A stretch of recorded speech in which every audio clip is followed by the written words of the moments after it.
அது சீமான் வந்து நல்லா இருக்கும். விஷயம் தான் நல்லா இருக்கும். டிஎம்கேக்கு வாக்களிப்பு. திமுக. நம்ம விஜய் டிவிக்கு. உதயசூரியன் தான். கலைஞர் வந்தாதான் நல்லா இருக்கும்னு நான் ஆசைப்படுறேன். ஏடிஎம்கே தான் வரும்னு நினைக்கிறேன். என்னை பொறுத்த வரைக்கும் ஆளுங்கட்சியோட செயல்பாடுகள் எந்த அளவுக்கும் பெரிய அளவுல குறைபாடு கிடையாது. எனக்கு தெரிஞ்சு டிஎம்க்கு வந்தா நல்லா இருக்கு. தளபதி விஜய். நான் உதயசூரியனே போடுவேன். விஜய்க்கு போடலாம் நாங்கள் ஒரு முடிவு எடுத்துருக்கிறோம். தளபதி விஜய் அவருக்கு தானா? என்னுடைய ஆதரவுக்கு ஏடிஎம்க்கு தான். அது யார் தெரிவிப்போம்? எடப்பாடி தான் தெரிவிப்போம். விஜய்க்கு we can give a chance. என்னுடைய ஆறுதல் வந்து ஸ்டாலின் ஐயாக்கு தான். எனக்கு விஜய்க்கு இருக்கணும்னு எதிர்பார்க்குறேன். டெஃபினட்டா விஜய் தான் ப்ரோ. டிவிக்கு தான் ப்ரோ. தளபதி ஐயா, டிஎம்கே ஐயா தான், ஸ்டாலின் ஐயா.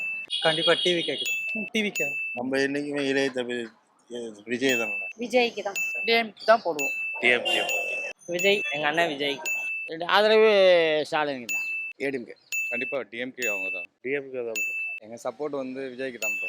முக ஸ்டாலின் எல்லாம் நல்லது செய்கிறாரு, அதனால அவருக்கு நாங்கள் ஓட்டு போடுறோம். என்னோட ஆதரவை டிஎம்கேக்கு தான் சொல்றேன். நம்மளுடைய டிஎம்கே தான். டிவிக்கு தான் போடுவேன், விஜய்க்கு தான் போடுவேன். ஆப்வியஸா டிவிக்கே தான் ப்ரோ. ஏடிஎம்கே தான் நிறையா இருக்குது. தலைவர் மு க ஸ்டாலின் தான். டிஎம்கேக்கு இருக்கும். என் சப்போர்ட் வந்து டிஎம்கே தாங்க. விஜய்க்கு போடலாம் போட்டா என்ன பண்றாருன்றத கூட செக் பண்ணி பார்க்கலாம். இந்த எலெக்ஷன்ல திமுக தான் ஜெயிக்கணும்னு நாங்க முடிவு பண்ணியிருக்கோம்.